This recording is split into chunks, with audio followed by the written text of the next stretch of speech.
What's good? What's good? What's good? What's good, fans? Thank you guys for your time. This is your man Cam on location again. What's good, Cleveland? How you doing? Oh, doing great up here, Cam. Having a great day. I tell you, this 110 in Las Vegas doesn't feel like much after being in the 95% humidity and 95 degrees of Alabama. Walk in this the park in comparison, isn't it? this 110 is laughable. This 110 is laughable.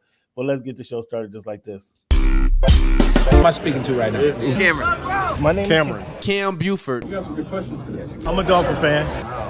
There's always room for improvement. This is a big year for Tua to prove that he's a franchise quarterback. I'm more a fan of boxing. Boxing is my main sport. I'm not worried about him right now. I'm worried about Crawford. I'm trying to get that fight made. As a competitor, how much does that competitive spirit get in there and say, I want to fight this guy. I want to get some of this guy. Of course, I want to fight all the guys. Of course that. But at the same time, like I keep telling you, it's a business. Once you finish them off, do you feel you get the credit and the respect you deserve there? It really don't matter. I'm just on a mission to become the best, welterweight in the division. After I get him, I want to fight the next best guy, the next best guy, the next best guy. And then once I clear the division, I'm going to move up. Think about it like this. The promoter pays the fighter. The fighter pays the manager. Okay. So the manager works for the fighter, and the fighter works Work for the promoter. Okay. If you can see, you can believe. So you are lifting weights currently?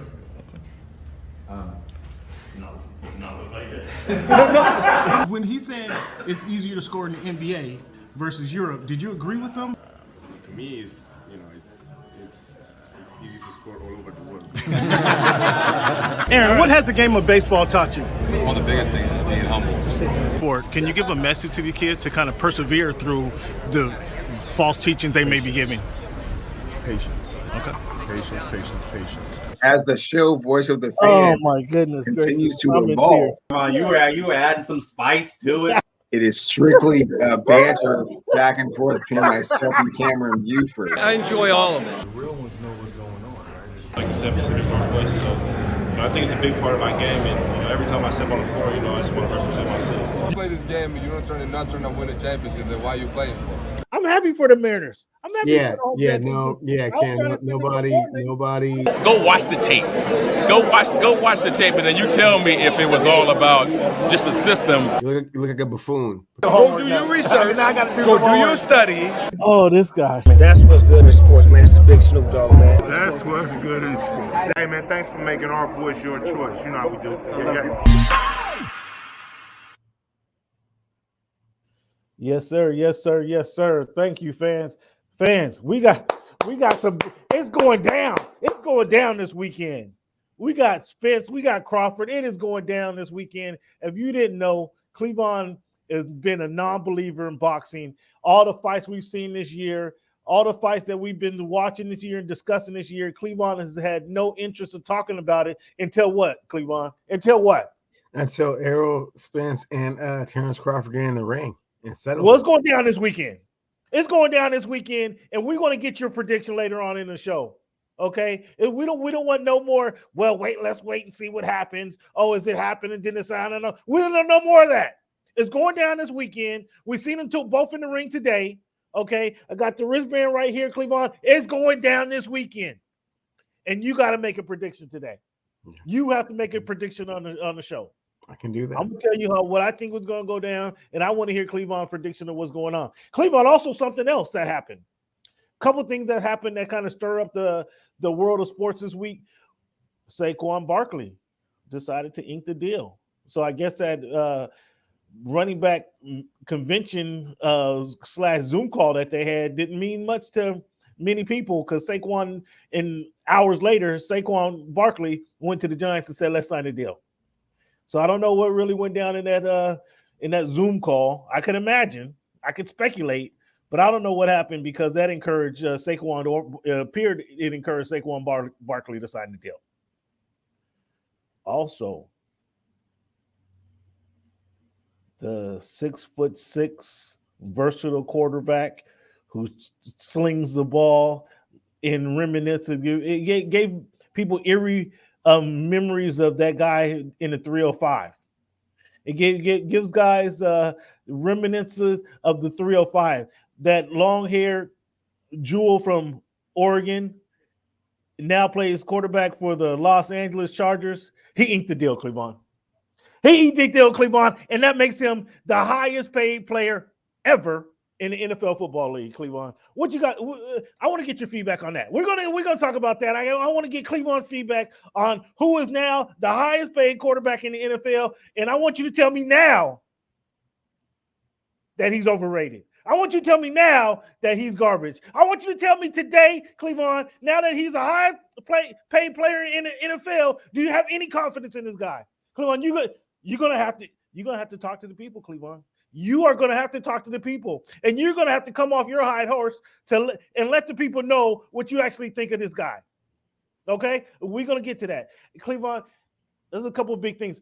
And also, celebrate Cleveland. Look at him. He got the Mariners cap on. He got the fresh Mariner cap on. For the first time all season, fans, the Seattle Mariners of Portland, because they're moving to Portland. They're being shipped out of Portland.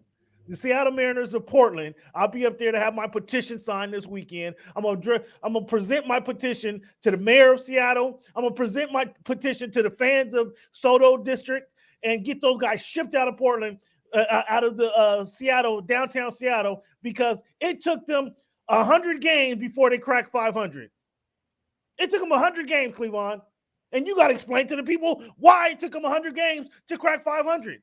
Because we weren't talking about the Mariners on the show until they got 500. Now you have to explain to me and the fans of the Voice of the Fans podcast why it took them 100 games post All-Star Weekend in the wonderful, beautiful city of Seattle. It's a beautiful stadium, fans. If you haven't been there, everybody saw all the pictures a couple weeks ago when they did the home run derbies. They saw the views of the city. They saw this. You can look from the right field, you can look over right field off to the Puget Sound. You can overlook the stadium. You can look over the piers. You can look over all of that, all the beautiful waters of the Puget Sound. You can look over all that from the stadium. That's the best thing of the stadium, and that's why I think high school teams should be played there, Cleveland. Because you got to explain to me why it took these guys over 100 games to get 500. It took them over 100 games. You have to explain that, Cleveland. I can't let you off the hook. I can't let you off the hook on that. But fans, each and every week, our format doesn't change. If you've been watching the show, you've been watching the show. Each and every week, we start our show with the numbers game, Cleveland. So when you think of it's July 26, 2023, week 251 of the Voice of the Fans podcast, Cleveland. So when you think of the number 26, Cleveland, who wore that jersey the best? Or who first come to your mind? Cam, when I think of the number 26, I got to think of Wade Boggs. Hey, Boggs. Wade Boggs. What? Yeah. I thought you were going to come with Shaq Griffin. I thought you might even say Clinton Portis. But you're ignoring the best cornerback to ever play in the NFL? The best cornerback. I'm so sorry. The best defensive back. Excuse me. You ignored the best defensive back to ever play in the NFL with Rod Woodson. Showing his age a tad bit, but yeah. Rod Woodson, the best cornerback defensive back. He don't come to mind. He didn't come to mind. What's that? He didn't come to mind. Well, again, fans, I'm sorry. I know we're losing fans as soon as he says that. Fans, I'm trying to reel you in. I'm trying to bring you back, fans, after Cleveland makes such a asinine statement. I'm trying to bring you back, fans. Come on back. Come on back. Don't let that be the reason, fans. Please don't let that be the reason. I know you can lose hope.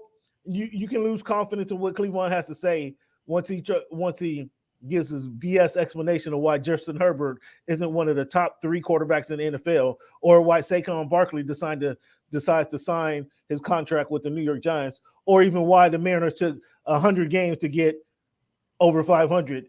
But don't let that reason, when he doesn't understand who the best defensive back ever in the NFL history is. Don't let that be the reason, fans. Please don't let that be the reason. Cleveland, So you didn't think I thought you might come with Clinton Portis, man. I really truly expected you to say that number. But when you think of the number 51, I mean, are you going to tell me Reggie Rogers is the first guy to come to your mind then? The first person coming to mind is a big unit, Randy Johnson, after going through all of this All-Star weekend festivities. Just one of the most dominant left-handers in the history of baseball. And who of the best? Probably Dick Butkus, kind of, redefine the way the middle linebacker positions played.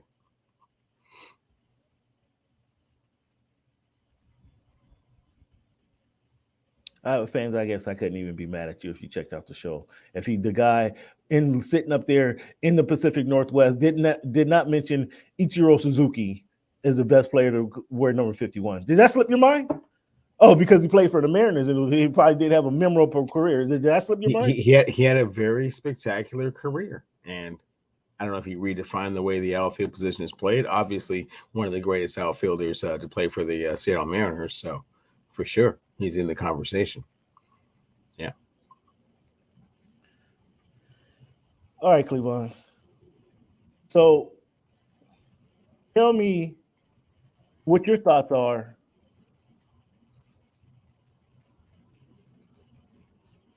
Tell me what your thoughts are on who is now the highest paid player in the NFL. 5 years, $262.5 million. Talk to me about Justin Herbert and how that signing with the Los Angeles Chargers makes them. Does that elevate them to the favorites of the AFC? Well, Cam, first and foremost, congratulations to Justin Herbert for getting his bag. I see he's on some Subway commercials and whatnot, bantering back and forth with, a former league MVP, two-time Super Bowl winner, and Patrick Mahomes, kind of like aspiring to kind of get to that level. It's kind of cute the way the commercial goes down. I don't know if you've seen it or not, but it's kind of cool. Justin Herbert certainly has the opportunity to be the third best quarterback in the history of the Charger organization. I think that's something that he should really aspire to be. What did you say? I think that him missing the playoffs this season is going to slow down that momentum a little bit with regards to, kind of where his, place in the hierarchy of the Chargers organization is, but he certainly has an opportunity to do so. And hopefully the new offensive coordinator, Kellen Moore, coming over can, help him kind of unlock that a little bit. Did you say the third best quarterback in team's history? Did you say that? I did. Who's better than him? Who do you have better than him? Well, Dan Fouts is the greatest quarterback in the history of the Chargers organization. What did he ever do? Philip Rivers. What has Justin Herbert ever done but lost a playoff game? The kid is in his third year in the NFL. I mean, Dan Fouts has been in the AFC Championship numerous times. I think most of those times he lost to the Los Angeles Raiders, who numerous times. Both times. Try one time. It's not numerous. Okay, well, Eric Coryell don't work without Dan Fouts. Okay. John Jefferson. You know who John Jefferson is? You still have who Wes Chandler is? Oh my goodness. So Chuck Muncie is? So this in the Chuck Muncie. You know who Kellen Winslow is? You probably don't. YouTube it.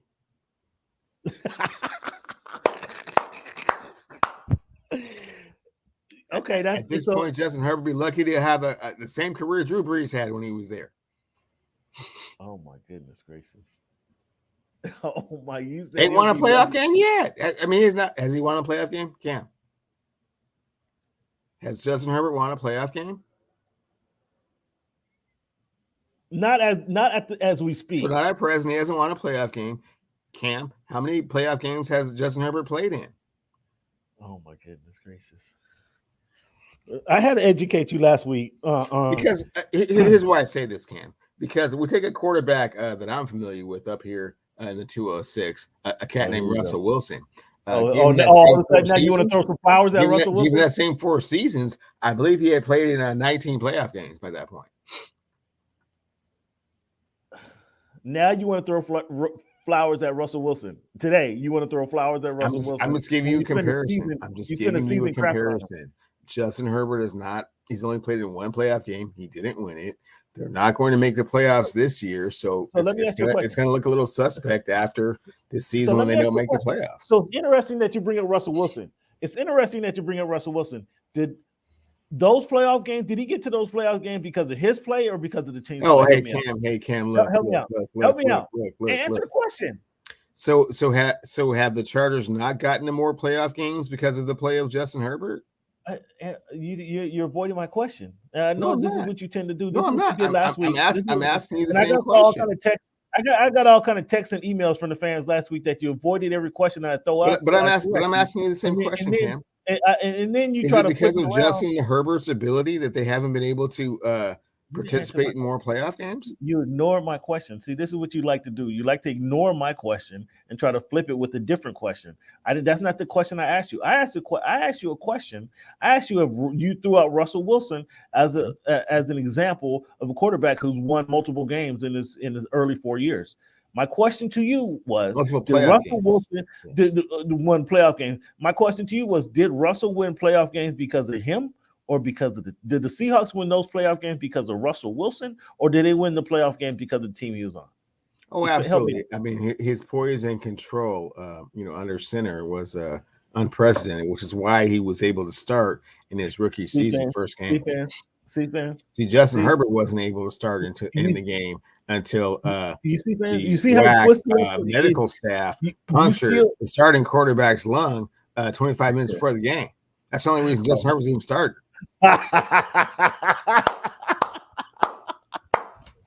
So now Justin Herbert all year. So now Justin Herbert needed help from the team's medical staff to get into the starting lineup. He wasn't going to start otherwise, now was he? Oh, that's a good one. That's a good one. I have to move on that one. I have to move on. That was a good recollection, Cleveland. I have to move on. That was a good one. You're slick. But that's still you still avoided my question though.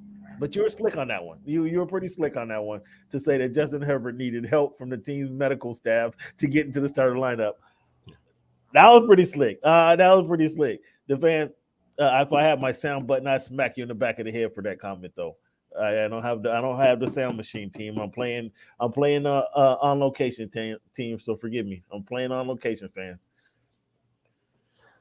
What's your thoughts on Saquon Barkley signing with the New York Giants for the $10.1 million and getting under $1 million in incentives?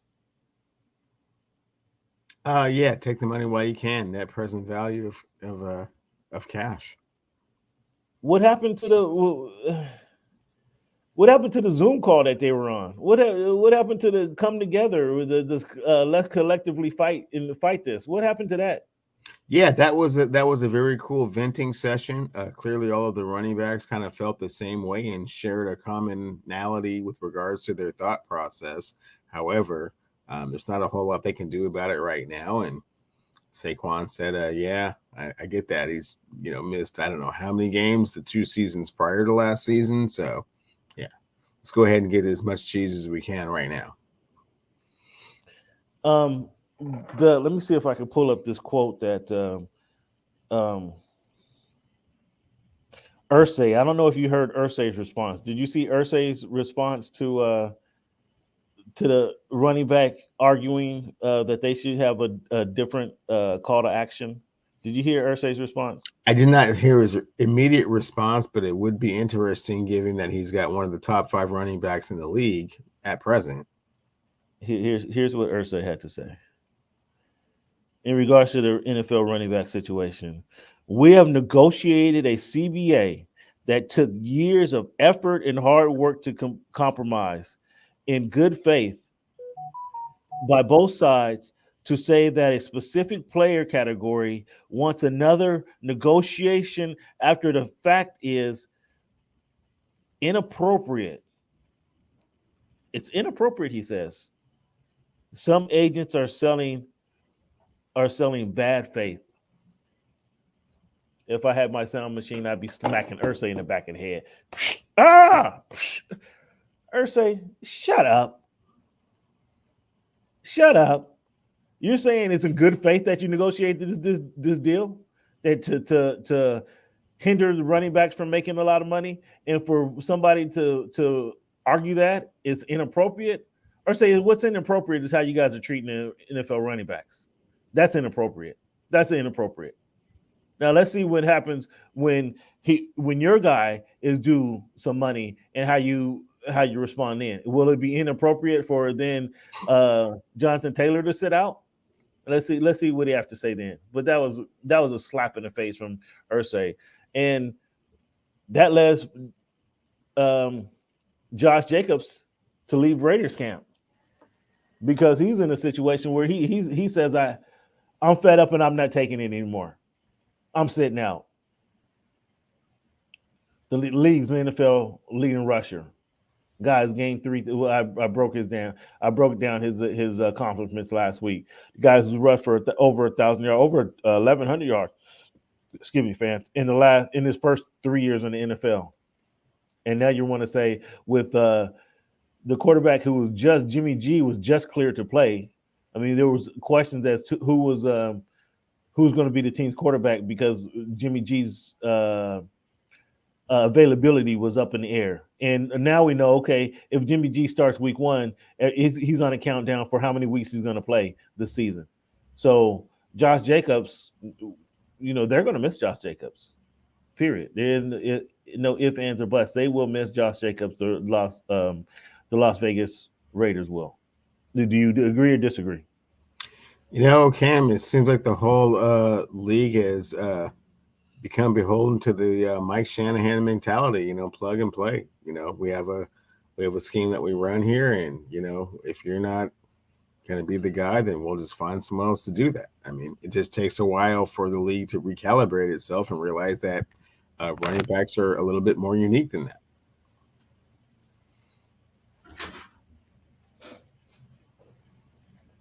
Just like it takes a while for Cleveland to recognize that there's good running backs in there available in the NFL, because Cleveland doesn't want to give some players credit. Is Josh Jacobs a plug and play? You think they can easily find a replacement from him? Just anybody out there?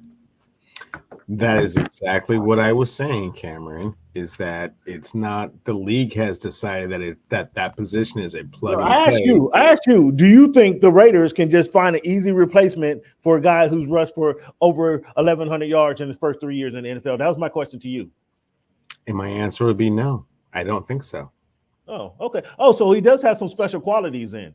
Last week you didn't want to give him any credit for being special at all, but now you're saying now that he does have some special qualities. I applaud you, Cleveland. I applaud you, Cleveland. From Ernie, you must have went back and watched the show. You must have went back and watched the show and was like, oh, there were some good points that my co-host made. I applaud you, Cleveland. Good, kudos to you. Kudos to you. It would be tough for you to admit that, I know, right? It would be. You're making it seem like he's Adrian Peterson. I mean, slow down. I mean, I didn't say he was all that. I said that he was very integral to what the Raiders do, and probably one of the top 7, 8 running backs in the league. Now, because I called him out, fans. Now he tried to downgrade his production to say he's a top 7 or 8 backs in the league. Cleveland, you can't name 8 backs better than Josh Jacobs right now. Oh, for sure. You cannot name 8 running backs who've been better than Josh Jacobs in the first 4 years of his career right now. You can't do it. No, what I can say is that he's not one of the. You can't name 8 better. You cannot name 8 better. You can't. Don't look at that Pro Football Reference. Go look at the yard chart. I don't need to look at anything. I know what the league is producing. So yeah, give it a try. This would be a good laugh for the fans right now. Give it a try. Try to name 8 better running backs than Josh Jacobs. Try it. Christian Jackson McCaffrey. Oh, the kick returner. Yeah, kick return. Okay, that's one. That maybe is an argument. Okay. Nick Chubb. Okay. I'll give you 2. Derrick Henry.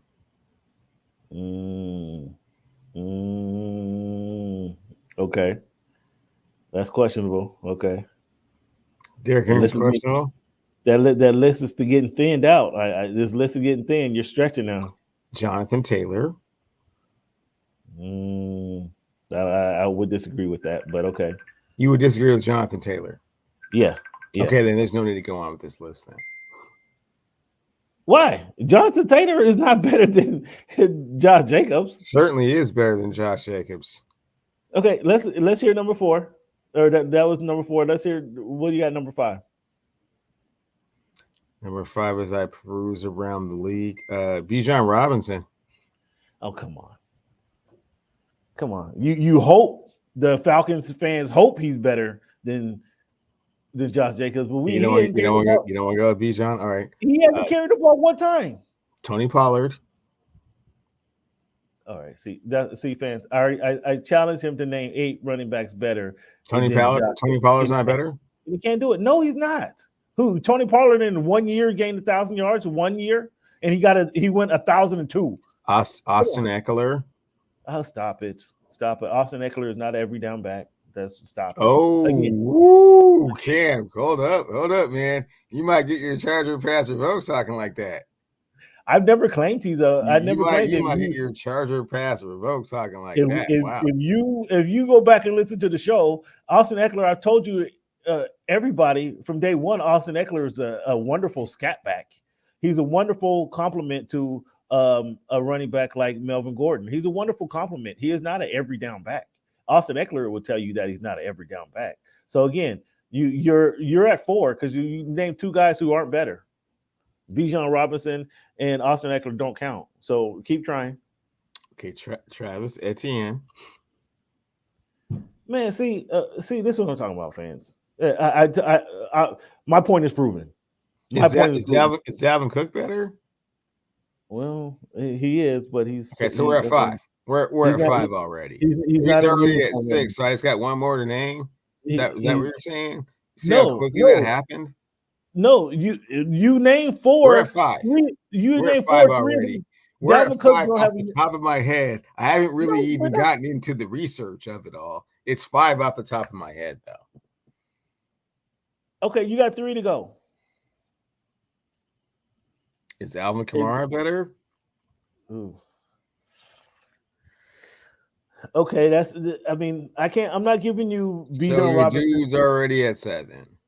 I'm not giving you. You're not giving me Kamara? No. I'm not giving you Bijan Robinson. I'm not giving you Austin Eckler. I'm not giving you Jonathan Taylor. Oh, excuse me.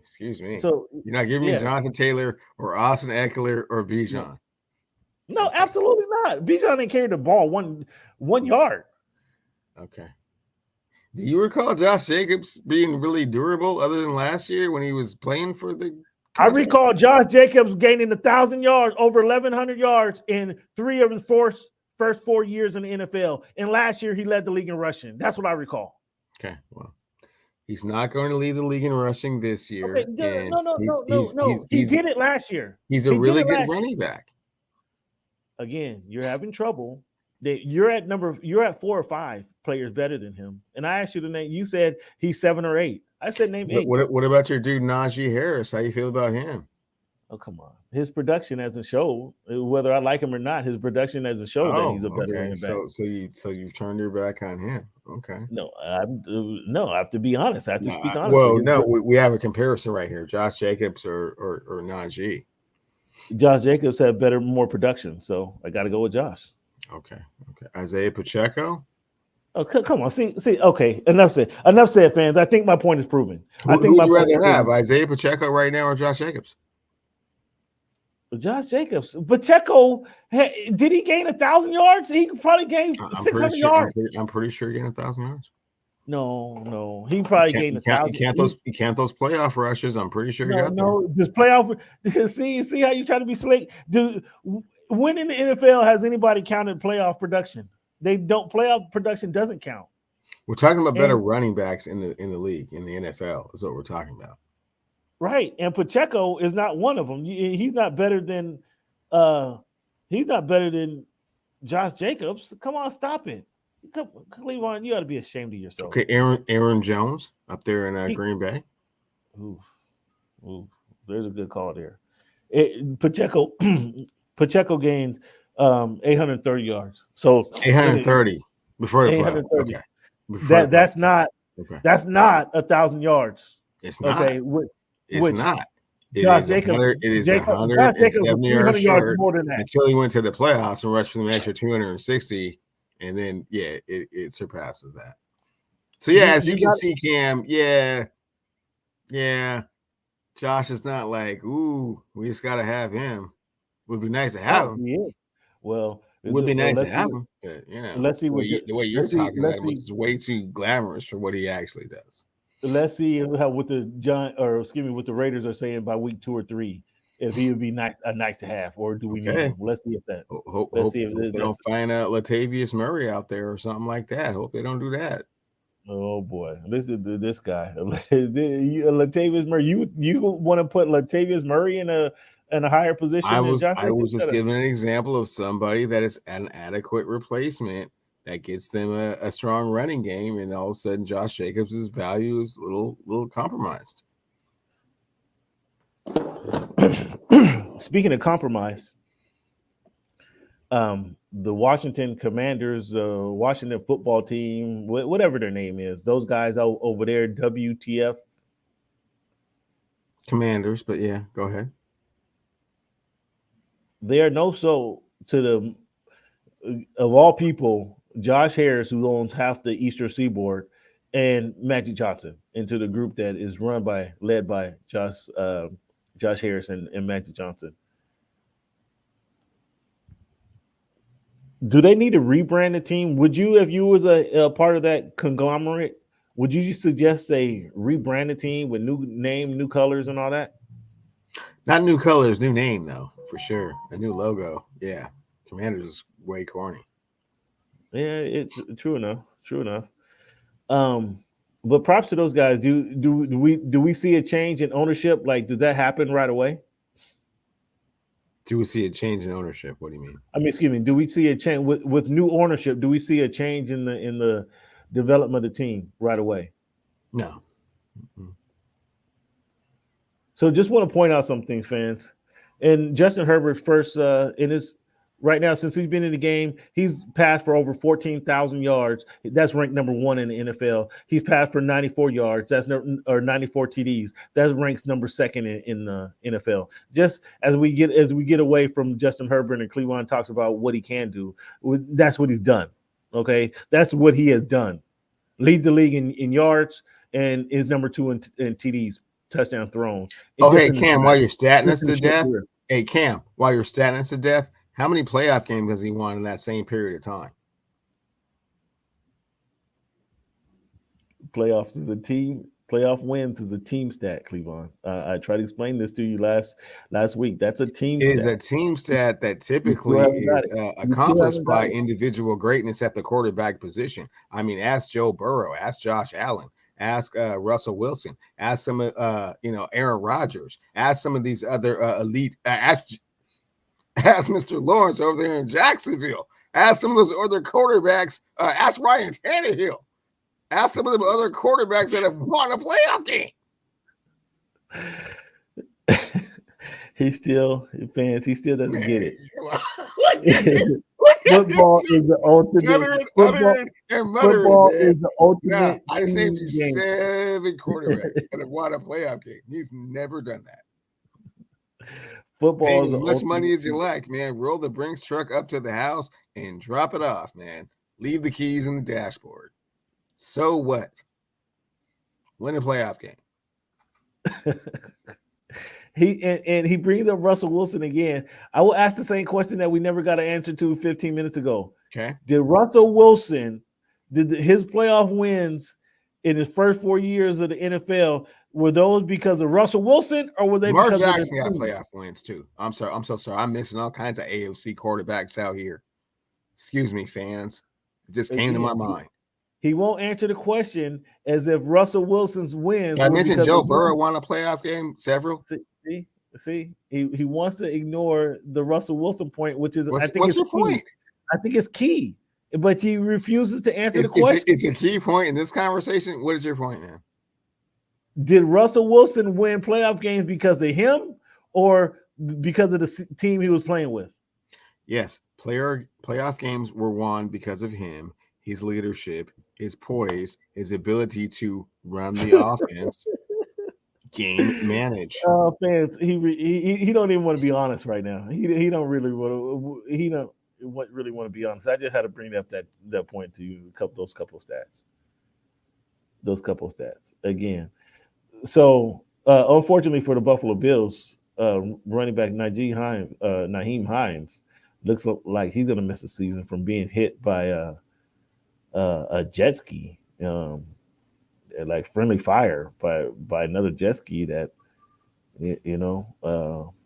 gonna took him out for the season. Like that's a big blow for them. For the whole season. Oh wow, I didn't know that. Yeah, it looks like he's gonna be out for the whole season. Special teams guy, a good fill-in running back and kind of do everything running back. That might be a big blow for the Buffalo Bills. Or they can go to the rookie scrap heap and see what they can find. Since these guys think running backs are a dime a dozen, let's see what they're able to do filling his spot. So there was a report at one of these owners' party that Robert Kraft threw on the season that Robert Kraft said he's getting antsy. He wants to win. He wants to win again. And because they haven't won, like he's getting a little antsy there. And we talked about this a couple weeks ago, but it sounded like I was putting my guy Bill under pressure right there, Cleveland. With that being said, and the exact quote was, "I want to win again soon," from Robert Kraft. Is Bill Belichick on the hot seat? I mean, maybe so. I mean, it just sounds very spoiled and greedy from an owner's perspective, and maybe he's just got those, Tom Brady glasses on his face. But yeah, that's just not really how this thing works. This NFL thing. I mean, once you lose your franchise quarterback, it's if you don't replace him with something, the system is only going to do so much. So your level of expectation is highly unrealistic. You never did invest in someone behind him when he was 36, 37, 38, 39, 40 years old. So what are you going to do? This is not just a, hey, push the button, we're going to win a Super Bowl again, because I would like that to happen. You see how long Jerry Jones has waited to get back. It's not as simple as you think. I tend to agree with you. That in that point. So we'll see how that situation plays out. Speaking about quarterbacks at number one teams, quarterbacks that drafted in the first round. Now this season, Young, Stroud, and Richardson all signed their deal. But look at a little bit of trivia question for you, Cleveland. Well, let's do this a couple ways. Which one of these quarterbacks will win the most games? Young, Stroud, or Richardson? In the first season? The first season, yeah. Bryce Young. Will he win double-digit games? Will Bryce Young win double-digit games? Potentially. It's possible. I would have the over-under at like 8.5, and I would probably take the under. Okay. What was the last number one draft pick, Cleveland, to win double-digit games in the NFL? The last quarterback picked number one in the draft to win double-digit games. That's the question, sir. You know, Cam, I think it was Peyton Manning's replacement up there in Indianapolis, if I'm not mistaken. What was that guy's name? What was his name? I can't recall. It was just Peyton Manning's replacement back in the day. What was his name? I mean, I can't remember his name. Dude from Stanford. Kind of goofy. His dad played quarterback in the NFL too. What was his name? You tell me. I'm not the question is the trivia question for you, Mister Knowledge of all things sports. Yeah, some guy that replaced Peyton Manning. I believe, 3 or 4 years later, retired. What? I don't know who you're talking about. And stuff. I don't know who you're talking about. I don't know. What was the guy's name? I can't remember. I can't remember that dude's name. You can't even remember his name. Okay, all right. I think it was number 12, but I can't remember his name. You can't remember the guy's name. The last quarterback to win, the last number 1 draft pick to win double-digit games in the NFL. You can't remember his name. You see how disingenuous he is, fans. You see this? Even when he's caught and stuck in between a rock and a hard spot, he refuses to answer the question, saying I don't remember. I don't recall his name. I mean that's what the politicians do when they're stuck and they're caught and they're caught telling tales and they're caught with their telling tales and telling lies. That's what they do when they're caught. And I'll try one more time, Mr. Politician. The question is, what was the last number 1 draft pick to win double-digit games in the NFL, Cleveland, at quarterback position?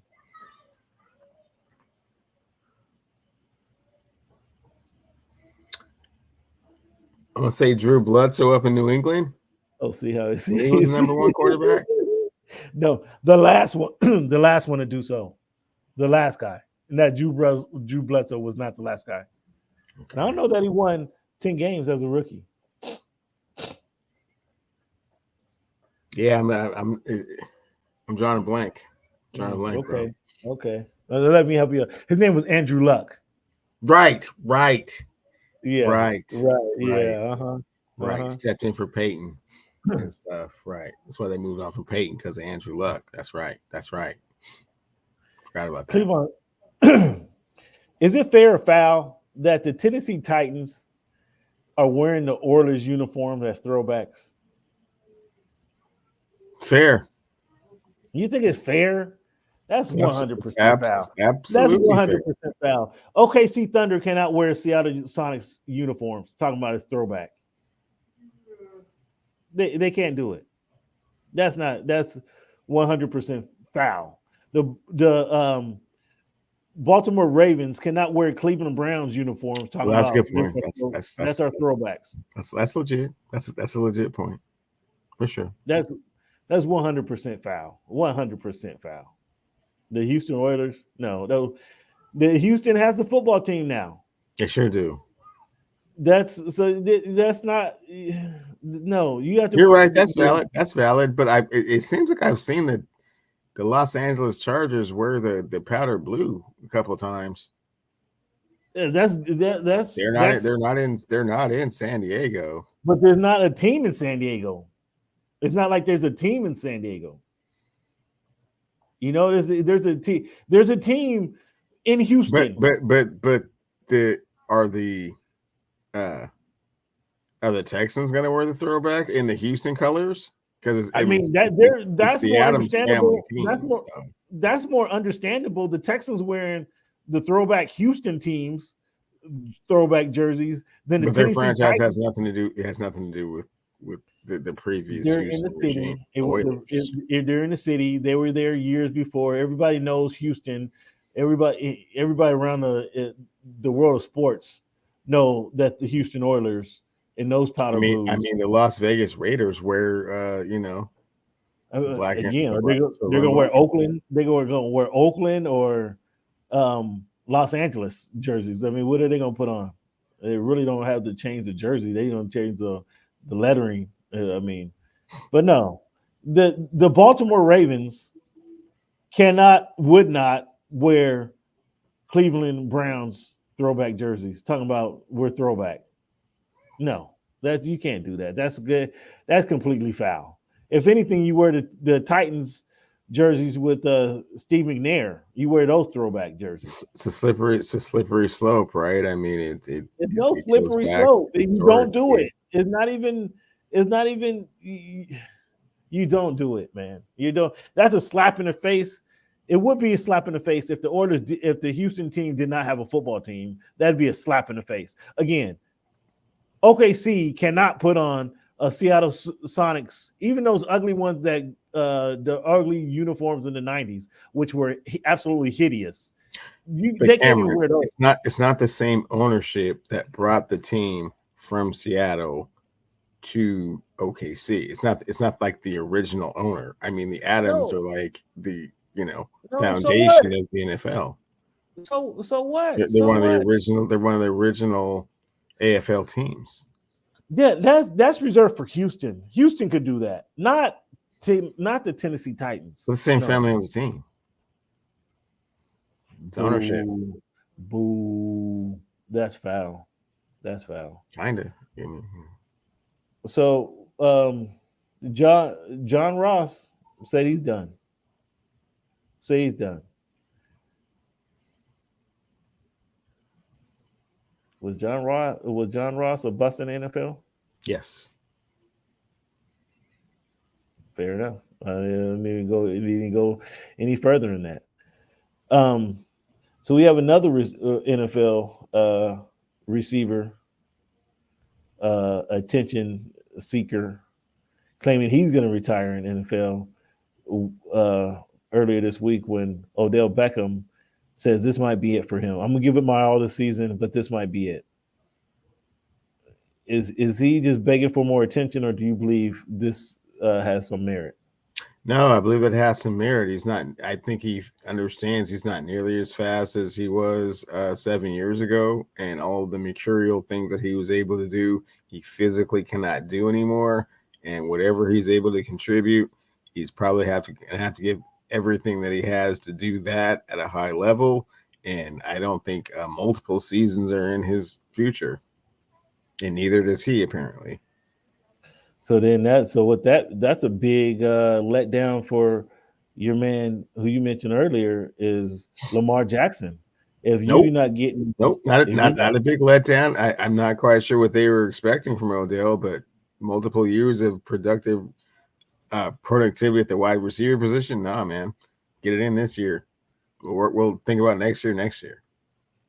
You don't think signing Odell Beckham was a big coup, a big get for the Baltimore Ravens? You don't think no, it was a crapshoot. It's a wait and see. When's the last time he played? In the Super Bowl? Well, you don't have to convince me, Cleveland. I'm asking you, is that not what the Ravens anticipated? No, the Ravens wanted to do something to acquiesce to Lamar Jackson's feelings and give him a big splash and a big name and an enticement to come back and be a part of the Ravens organization. If he gives them 700 yards, they're happy. Wow. Okay. Well, we're gonna have to leave it right there, fans. A couple programming notes. We will have a longtime friend of the show on with us on our next broadcast to give us an NFL preview review show. Not on the August 9th. We're likely to miss next week's show, fans. So I'll be traveling next week, so we're likely to miss next week's show broadcast. But when we return on August 9th, again, I'm telling you now, we'll have a longtime friend of the show back. It has been a long while since we had him on the show, but he's a longtime friend of the show that we'll be able to discuss and break down everything that's the going-ons in the NFL and then make some NFL predictions. So look forward to the show August 9th when we'll have a longtime friend of the show join us to talk NFL football. Let's move on to some NBA, Cleveland. We got some going on in the NBA. Excuse me, fans. Jaylen Brown agreed to 5 years, $304 million with the Boston Celtics, making that the richest contract in the NBA, Cleveland. Was Jaylen Brown worthy of that contract? Being the richest contract ever in the NBA? Yes. Because sometimes the status of the contract is all about timing. I mean, as you know, his leverage in the market was such that, you know, that's what the market would dictate and that's what the market would bear. That doesn't necessarily mean he's the, you know, the best player in the history of the game because he makes the most money. Just means that at this point in time, that's what he was, you know, able to get. That's well put. Well said, Cleveland. Does he stick with the Celtics for the length of this contract? 5 years, 300. Only if they win. Only, I mean, well, they've been winning. They have a history of winning because they've been. I mean, only doing a championship. Okay. Let me rephrase. All right. Thanks for clarifying that. I too don't think he'll live the life of the contract with the Boston Celtics. But kudos to Jaylen Brown. Again, I mentioned this in the playoff season. Well, in the playoffs when they played in Atlanta, I actually had several moments off camera with Jaylen Brown in the bowels of I don't even know what they call it, the AT&T Stadium, or the Hawks Arena. It was quite refreshing. His conversation that I had with him, it was about him as a person, not even in basketball. And that's what I want to know about Jaylen Brown. It was about him as a person. Like what I initially wanted to know is how you leave Atlanta to want to go to the West Coast to Cal Berkeley. Like that was my initial question for him, like because he grew up in Atlanta. He had a opportunity to do some NASA study, do a project and study with NASA. Like that's how sharp this kid is. So, and he could have chose that than go to Cal Berkeley, but Cal Berkeley. Some want to shit on Marshawn Lynch, but Cal Berkeley's a school of smart kids. Intelligence. It's a school for higher learning. And I think Marshawn was there for 3 years. I'm not sure he got a degree, but he was there for 3 years. So you can't go to Cal Berkeley and play on the football team and not perform in the classroom. So let's get that straight. But Brown's conversation, I mean, it started there and it just got deeper into what he wanted to do in the community, who he wanted to learn from. There was a history out Berkeley that he wanted to, he admired, and then he wanted to kind of learn some of that and be able to bring that activism, bring that community thought leadership, bring that back to the city of Atlanta, which I thought was extremely impressive. And again, I got so much better content off camera than on camera. Although I love, talking and getting people on camera, but you get so much better content off camera. And I thought that was just our 7 to 10 minutes there as he's trying to pack his dinner to get on the bus. So it was kind of a weird situation because they have food for the players after every game. They have the food in the locker room, but when the teams travel, like it's kind of a grab and go. Either you can grab this box lunch if you want it, whatever it is.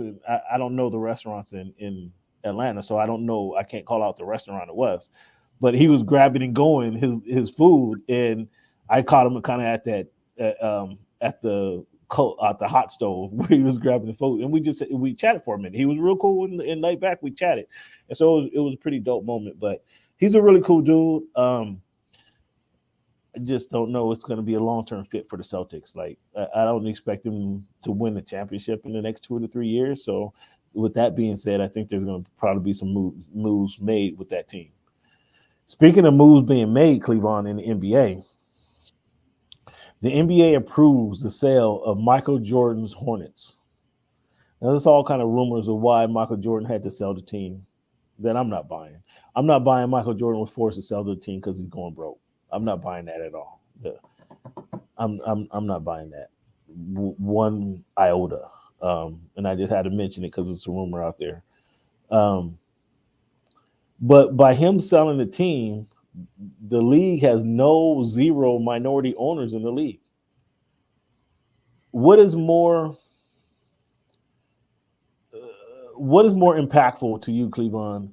The NBA not having any minority owners, considering it's a 75% black league, or, and I say 75% because of everybody else involved outside of ownership, players, coaches, um, um, team personnel, all that are 75% black versus um, everybody else is in the league, or is it Michael Jordan selling the Hornets? Which is more impactful to the league, do you think?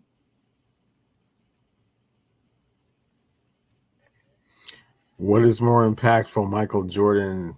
Yeah. Is it more? Is it more surprising that Michael Jordan sell the team and there's no minority ownership now, or is that not even a factor?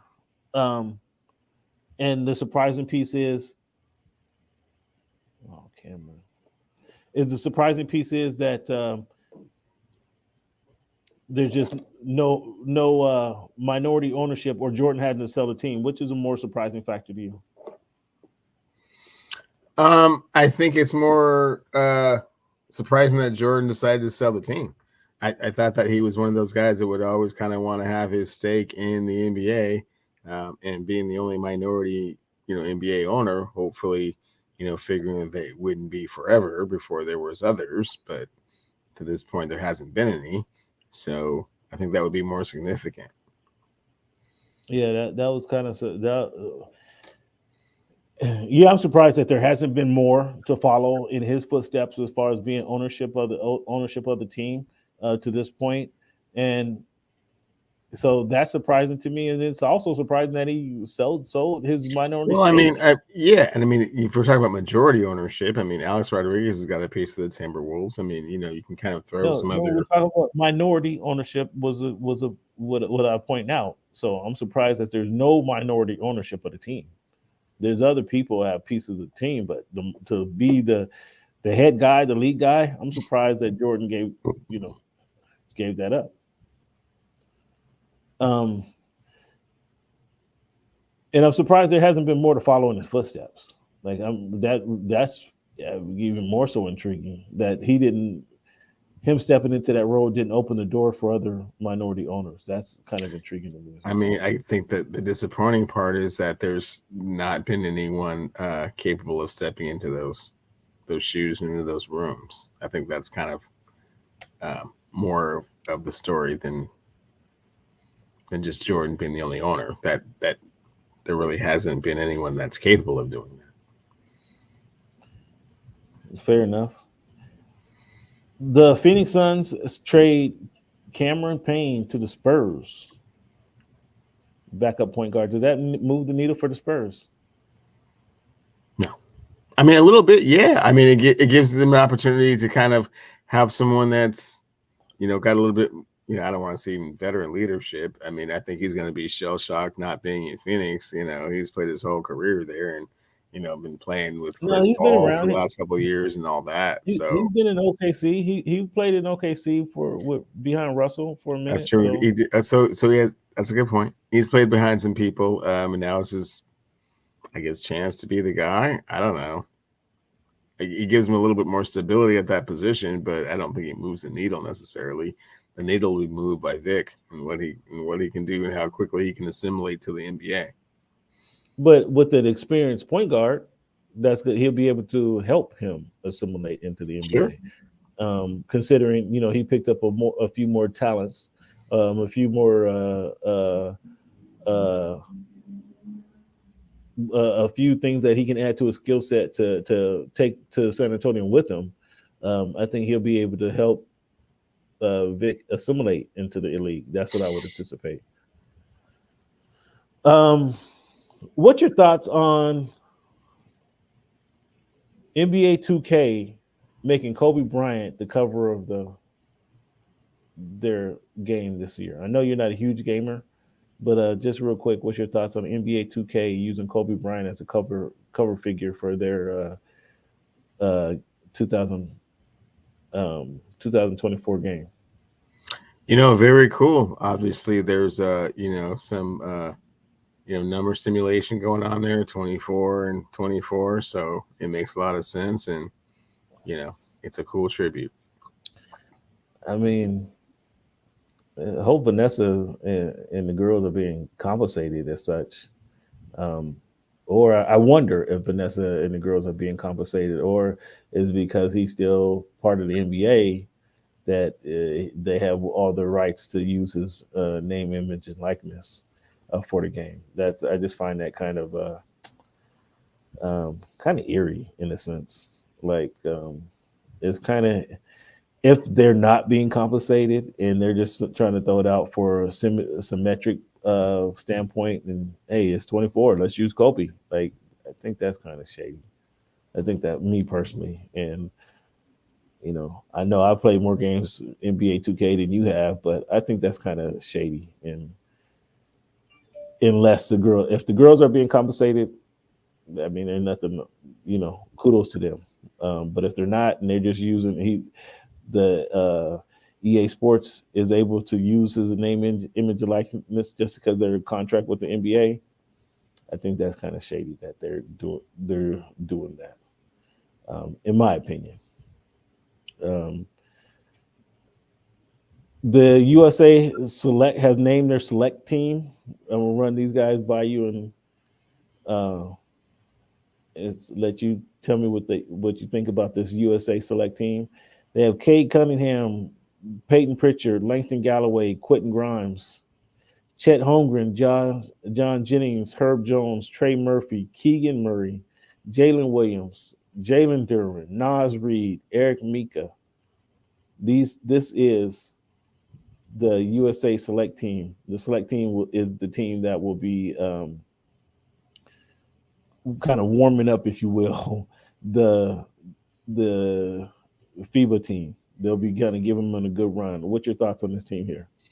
Yeah, get some practice, get some experience. Yeah, see what you can do. Okay. Oftentimes, what I've learned about covering Team USA and these select teams is that a lot of players take. I think most notable recently is the step that Jason Tatum has taken by playing with Team USA. Is that his game has kind of grown when he participated with Team USA on the select team years ago.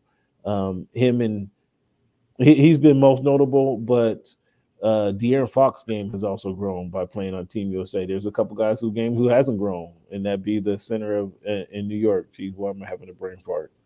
The center in New York, number 23, Robinson. Mitchell Robinson played on his game. Did not quite develop after it didn't take as big of a leap, I should say, after playing on Team USA.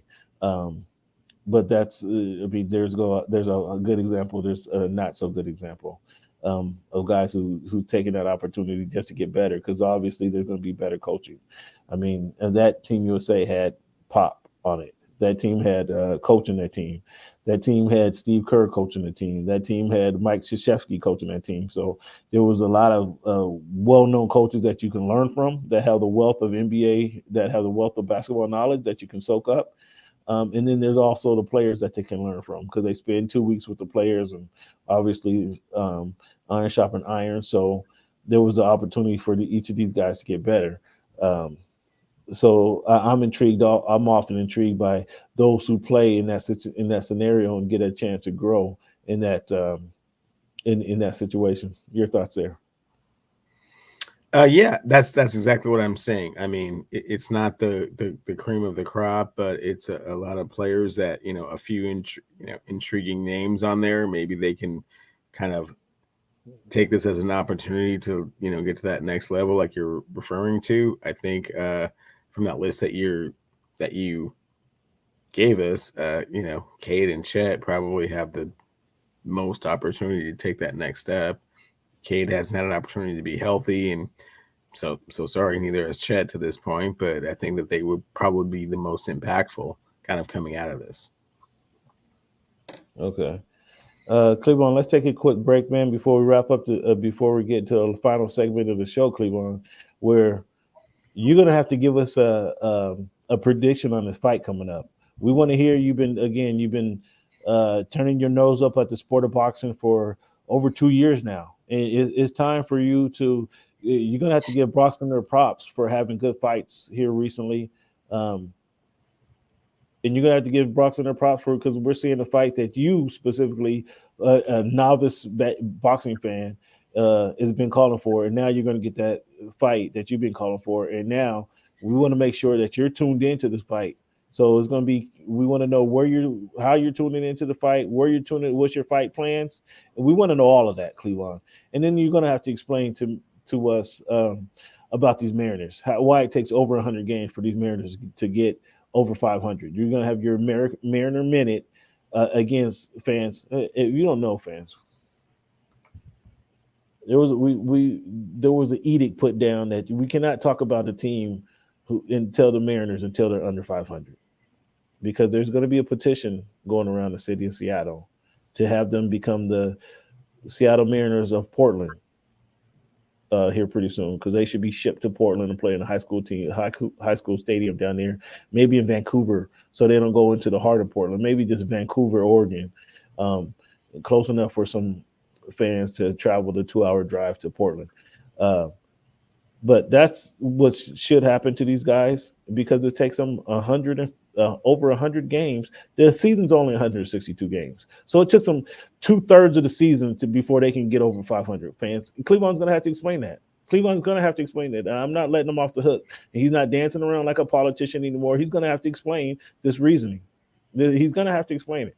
So when we come back, take a little break here. Fans, be ready for this explanation. And as always, we're going to have our fan favorite This Week in History segment. So let's take a little break here, Cleveland. Planning a vacation can be a lot of work, and you never know if you're really getting the best deal. Working with an Evolution agent and booking an all-inclusive resort takes the stress out of planning a vacation.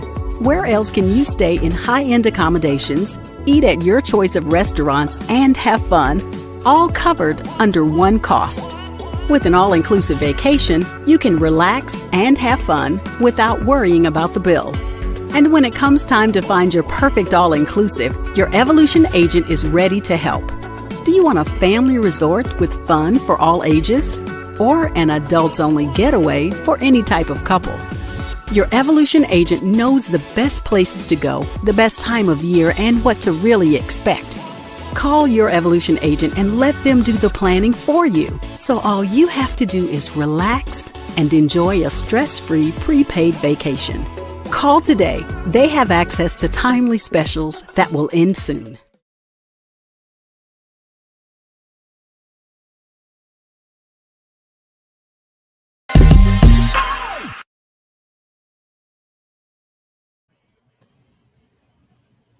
What's good, fans?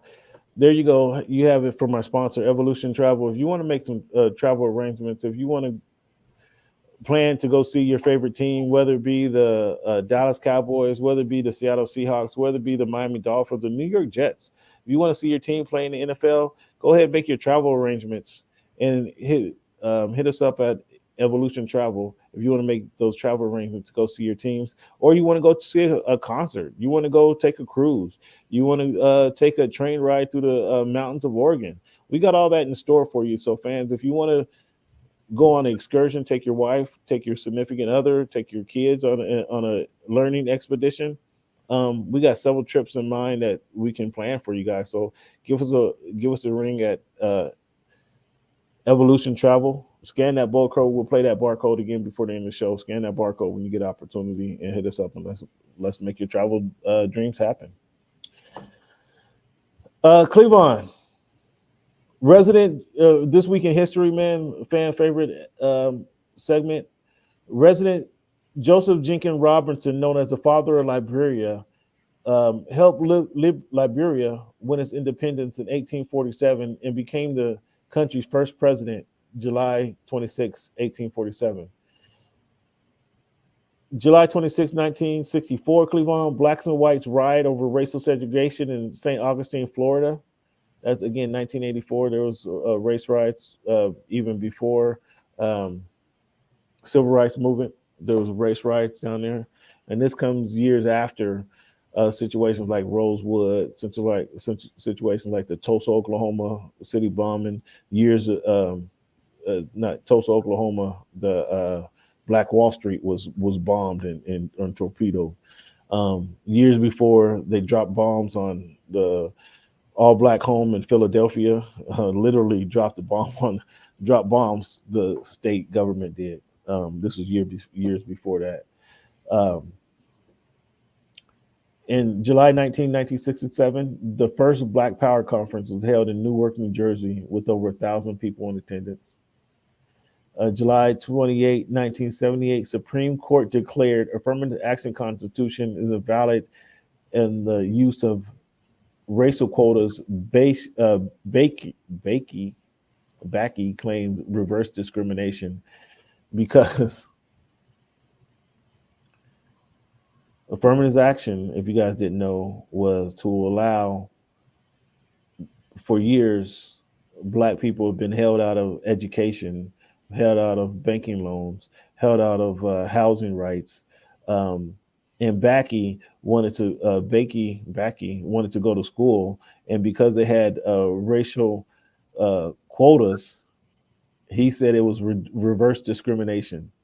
Well, the Supreme Court judge threw that out. Okay, it invalidated the use of it. They threw that crap out. Get out of here with your reverse discrimination claim. But it made a lot of news in the 78. July 26, 1990, a radical Muslim led by Yassin Abu Bakr attempted to overthrow the government by storming the parliament and holding lawmakers hostage for several days. I don't recall this. This was 1990, Cleveland. I don't recall this. It seemed like I would remember this, but that was in 1990. The Muslims tried to overthrow the government and the parliament. July 26, 1984, Bui Kuhn announced pitcher Vida Blue suspended for the rest of the season due to a 1984 cocaine conviction. Like, I remember a different history for Vida Blue being one of the tremendous pitcher for the then Dodgers. And historic name. I don't remember the cocaine being suspended for an entire year. I don't remember that, but so that I found that kind of interesting. Cleveland, Lionel Messi has taken the soccer world by storm. What's your thoughts on the Lionel Messi phenomenon down there? And does it raise? I know it's almost a world away from you, but does that raise the stock of the MLS any?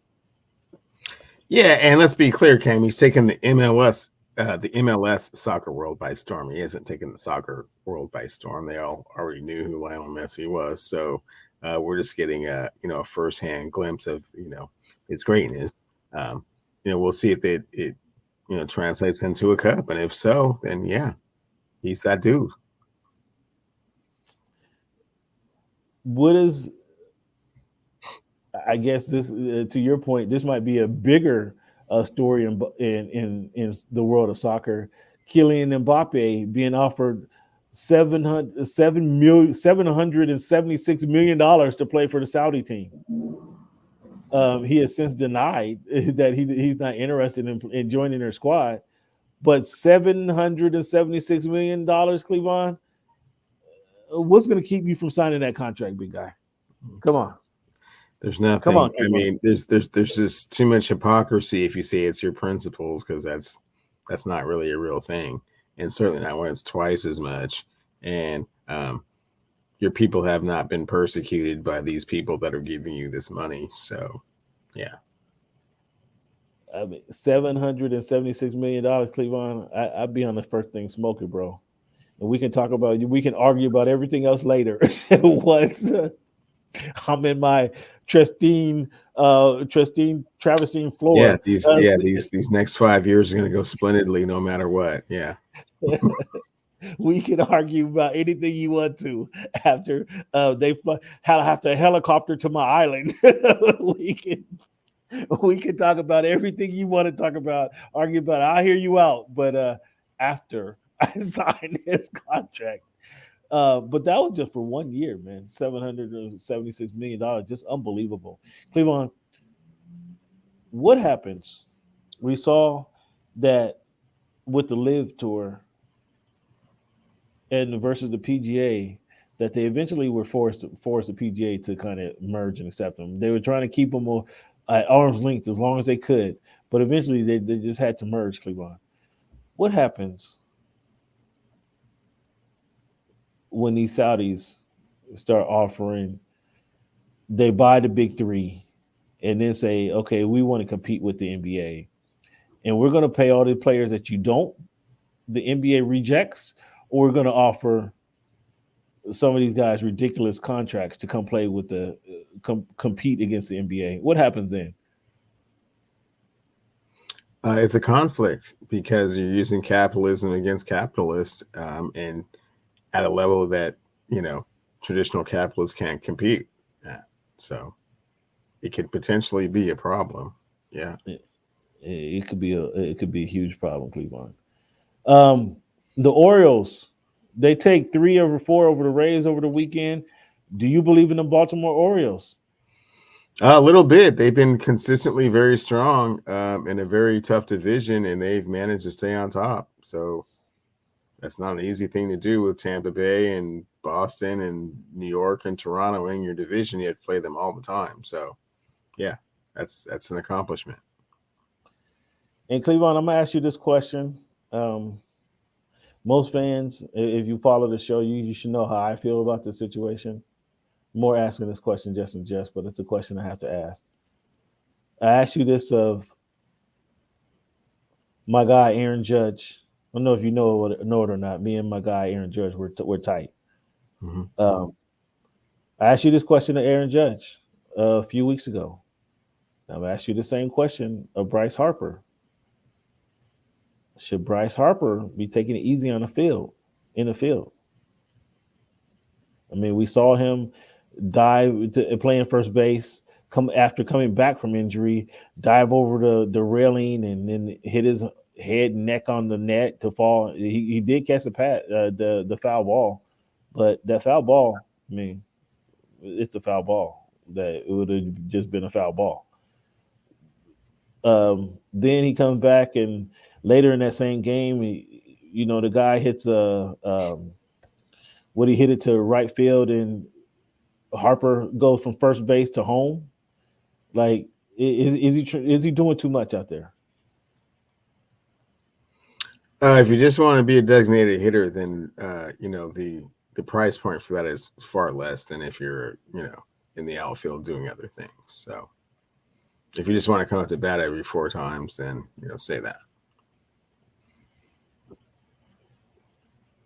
Fred McGriff, Scott Rowland gets into the Major League Hall of Fame, Major League Baseball Hall of Fame. Are you in agreement that both these guys are major leaguers?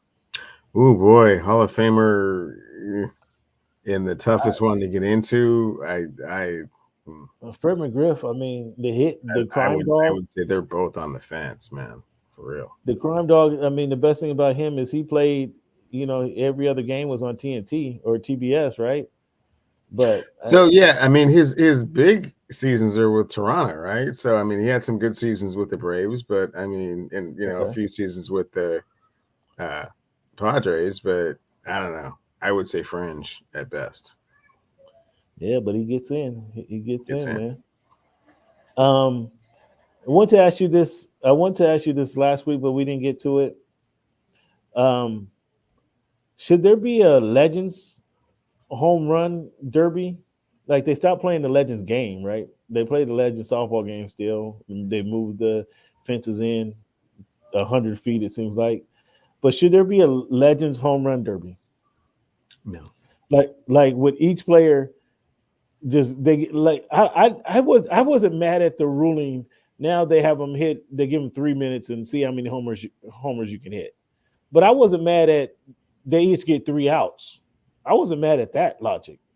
Like, you get 3 outs, the guy's lofting you the ball, and you get 3 outs. Everything that doesn't go over the fence is an out. I think if they have to have that type of they couldn't give these old timers 3 minutes. I just think you just give them 3 outs. And Either their little at bat's going to be over quick, or they're going to have, they may run up 10 home runs. I don't know. What's your thoughts on the Legends home run derby? Should they have one? No, they will hurt themselves. It will be very uneventful because very few people can still actually hit the ball that far. And even if they did, they could do it once or twice and they would hurt themselves. So no. I don't know if you remember the last couple of NBA classics with the classic dudes. It was bad. Yeah. No, I didn't. Yeah, they stopped that before. I guess I really was into it. Okay. Yeah. No, I watched. But that's different. I mean, it takes a lot more to play basketball. True. But at the same time, yeah, man, hitting the ball. I mean, you're making it seem too simple. Hitting the ball 375 feet is hard. Even okay, but if you have Craig Biggio versus Ken Griffey Jr. versus Barry Bonds, like these were the best of the best. Like they sure were. They sure were, Cam. They sure were. I'm saying, well, Barry Bonds fans, if I don't know if you guys seen the clip when I met Barry Bonds, I mean, Barry Bonds probably was 160 pounds when I saw him, thin in the face. They said there's Barry Bonds. I was like, where? Barry Bonds just kind of slid by me. I was like, no, Barry's not jacking him out of the park like he once did.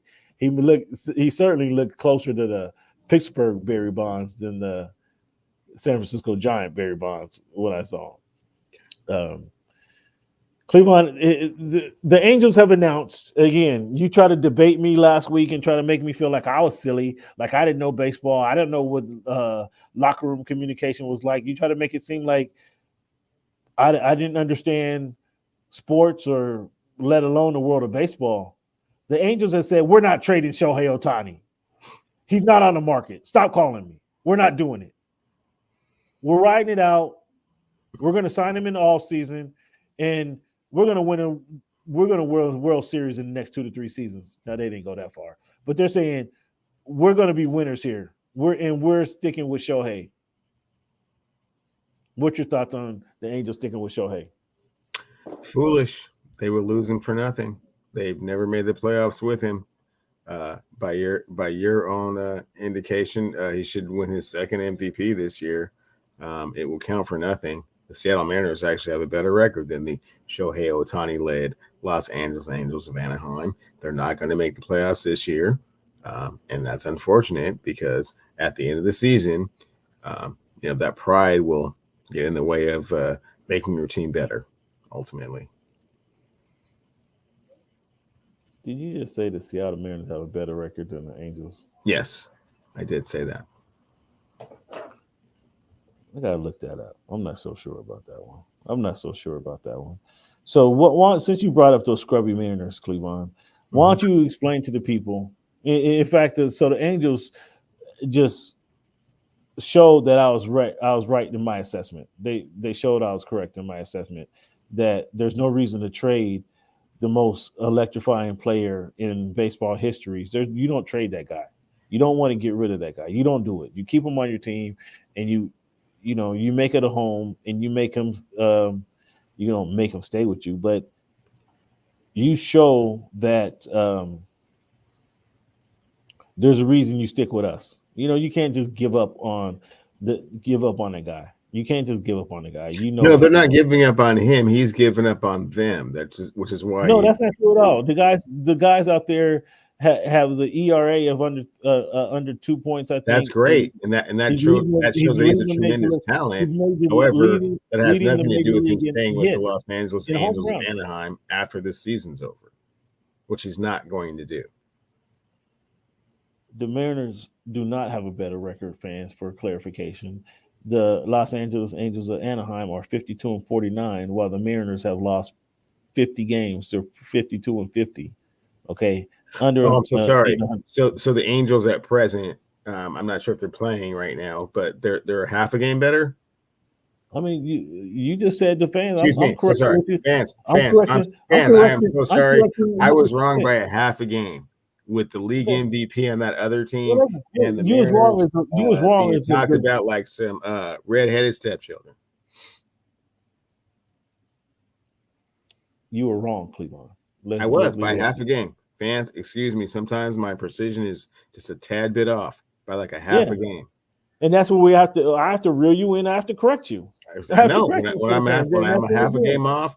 Cam, thanks for being there to correct corrective measures that we take on the show, fans. We have to give it to you straight. Right. Now, since you brought up those scrubby Mariners, Cleveland, why don't you explain to the fans why it takes 100 games before the team can get over 500? Explain to the fans that. They've been over 500 numerous times this season. However, no, they haven't. We haven't talked about it once on the show. Yes, they have. Yes, they have. And yes, we haven't talked about it. We've talked about them a couple times. It just so happens that when we do the show, they happen to be right below or at 500. But they've been above 500 on numerous occasions this season. They're trying to get the bats, get to going. They've made a few lineup adjustments. We'll see where it goes from here. Why is the team that you going into the season, you announced that they're contenders for winning their division? Why are they hovering around 500? Haven't been able to hit. The hitting is not match the pitching right now, or all season for that matter. So hopefully we'll see what these next 60 games do. Excuses, fans. The team is scrubby. This team is scrubby. I contend when I get up there, we're gonna have the petition signed for these guys to move to Portland. And I'm sure I got millions of fans who encountered Traffic-a-Palooza this past weekend up in the Northwest. What do you guys call it? Was it Traffic-a-Palooza where so many events going on? You guys don't know how to get around town? I mean, nobody knows how to drive down Rainier Boulevard, huh? Nobody knows how to do that. Well, Cam, it's a little bit different than the last time that you were here on a consistent basis. Traffic is quite a situation. It's quite a thing. So, but again, nobody knows how to drive down Rainier Boulevard. Every single person. Nobody knows. Highway 99 doesn't run anymore. Nobody highway that it road does. Doesn't work. There's just a multitude of more people trying to do that, which you don't understand. Multiple again. It's not the little town you left in back in the day, man. It's quite a bit bigger than that now. Again, but you're not. You're still like you typically do. Same infrastructure. They haven't improved the infrastructure, so more people on the same roads. So that's where the traffic comes from. So is Martin Luther King Way, although they stupidly made that a 1-lane highway, one-lane road instead of 2 lanes. That was one of the dumbest decisions they made years ago. But Rainier Boulevard, like that doesn't work anymore. Did that not work anymore? I'm not sure.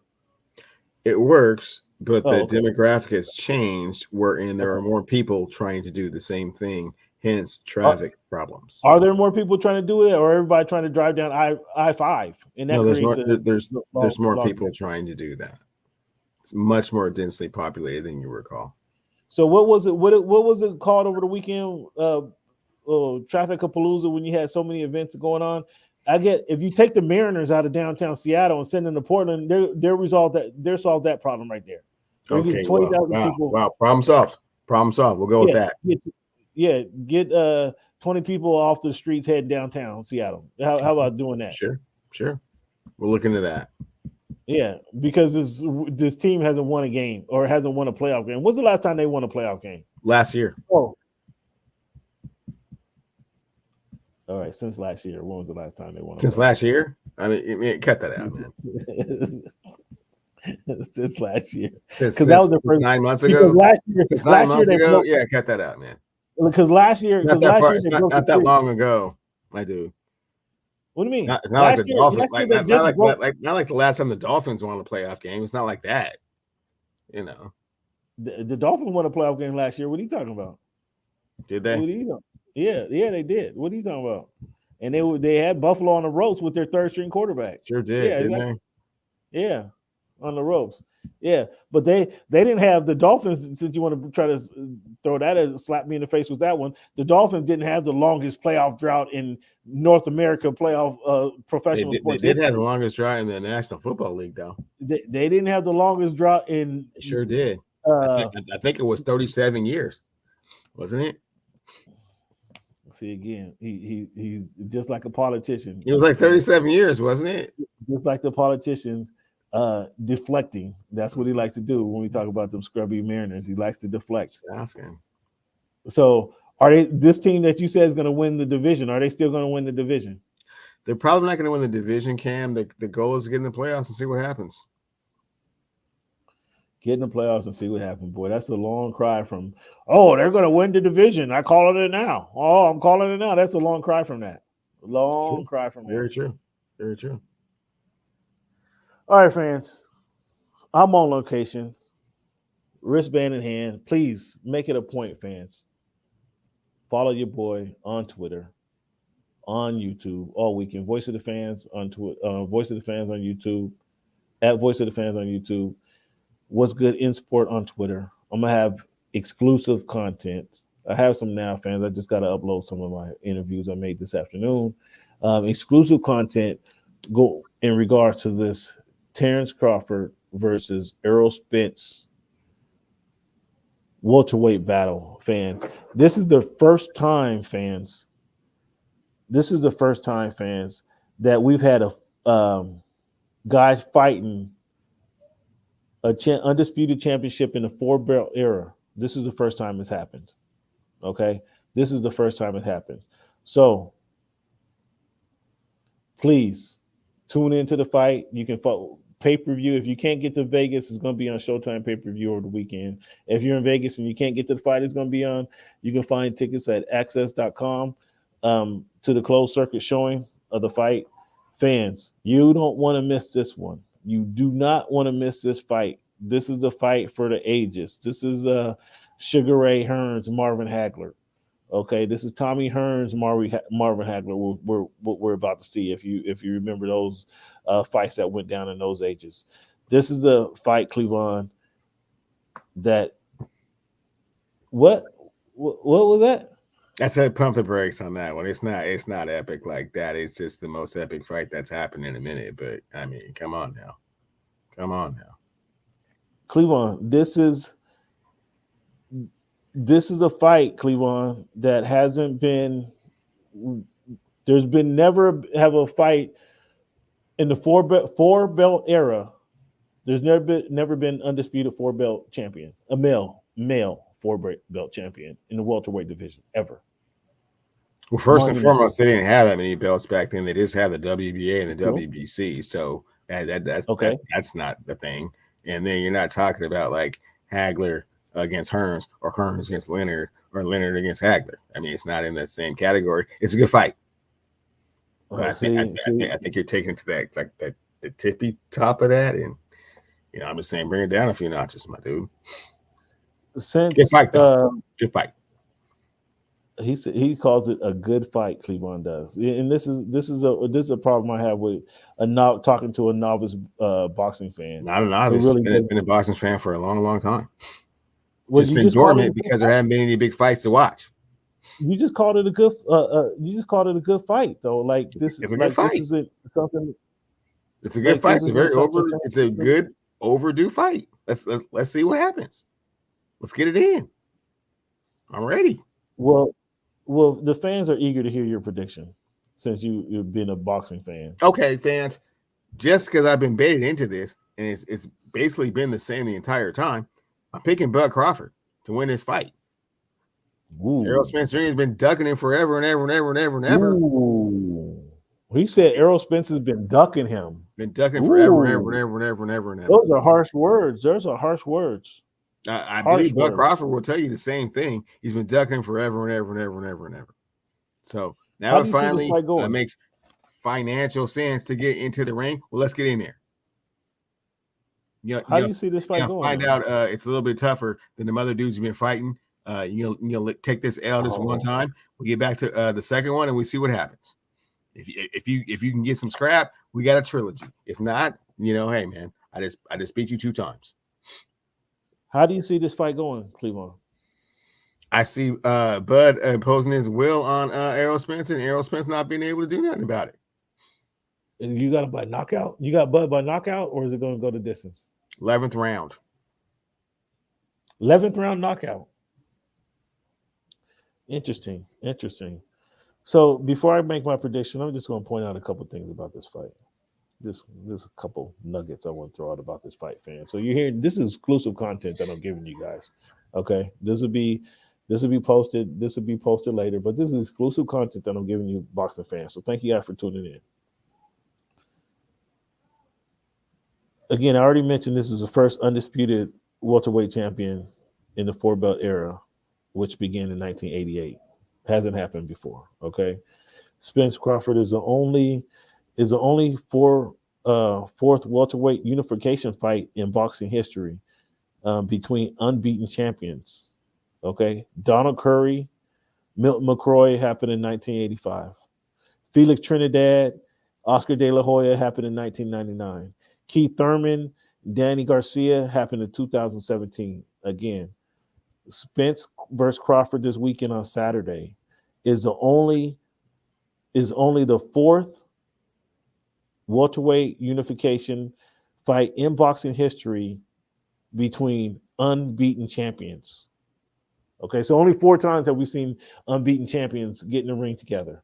Okay, only 4 times, and I just gave you 3 of the top fights before. Okay, should Crawford win, like Cleveland thinks, he'll become the first male fighter in the 4-belt era to become undisputed champion in 2 different weight classes, 140 and 147. Should he win? So that's impressive for him, right? There have been only 12 other welterweight unification fights in boxing history. So those are some things to think about going into this fight. What makes this fight the most anticipated fight since Floyd fought Manny Pacquiao in 2015. All right, to determine, and this will likely determine the pound for pound champion.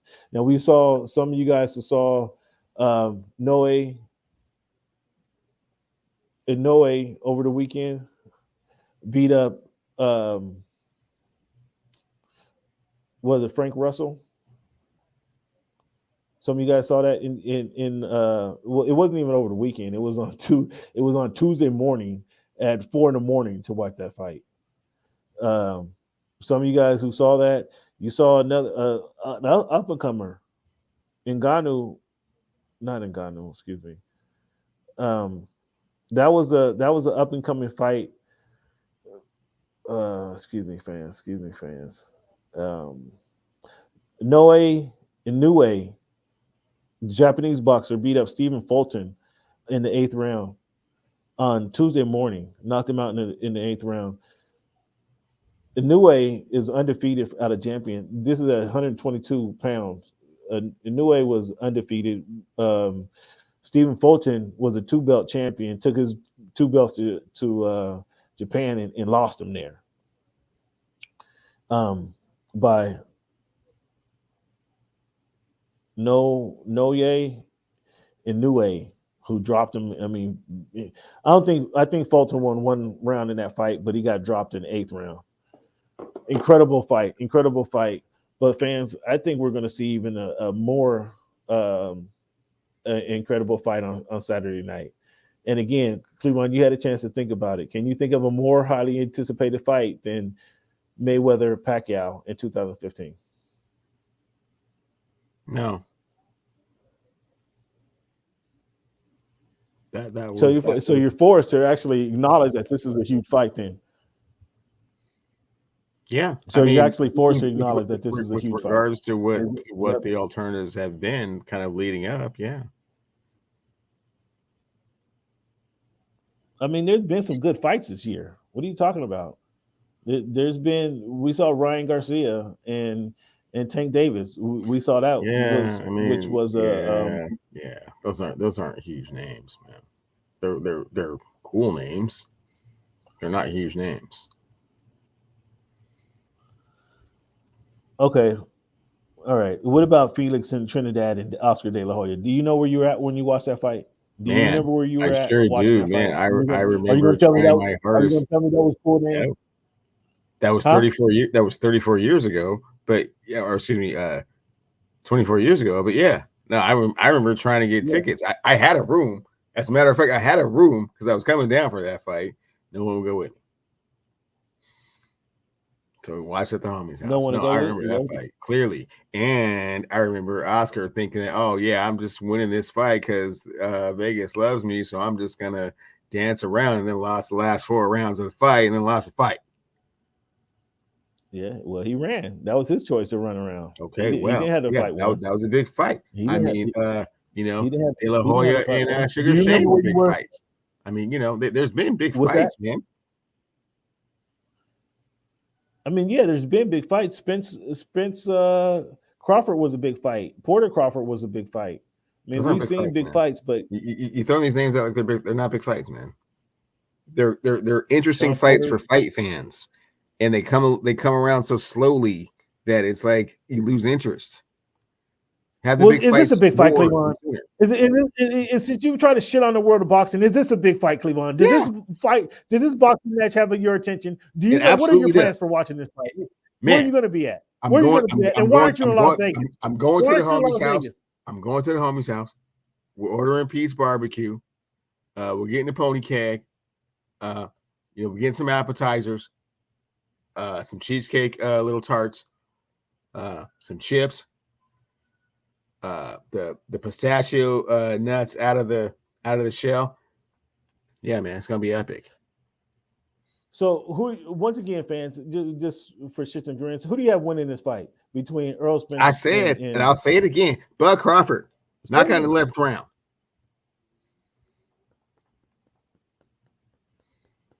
There's no elbows on boxing, man. Cut that out, man. No. Why not? That's your pick. Because oftentimes the judges I got an elbow.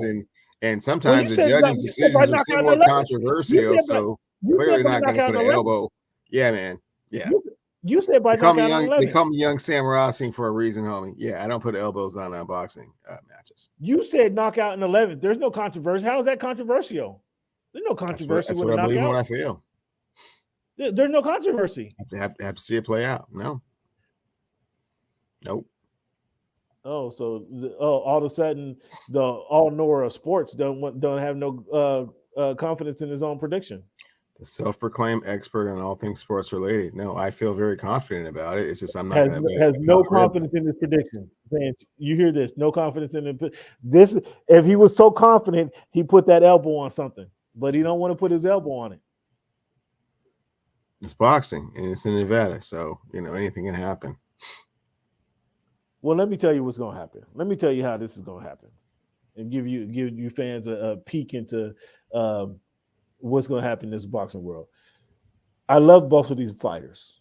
They're both. What amazes me is how they're both 2 mild-mannered dudes and how they bring it. So they bring it in the ring. I love that about both of these guys. They just really bring it. The attitude, the mannerism, everything changes when they get in the ring because they're just 2 naturally calm, cool, collected, composed dudes. Okay, that's number 1. Number 2, first and foremost, it is a difficult. The women tied the Netherlands in the World Cup. The women tied the Netherlands. That's not a good look, is it? Number 1, getting back to the boxing.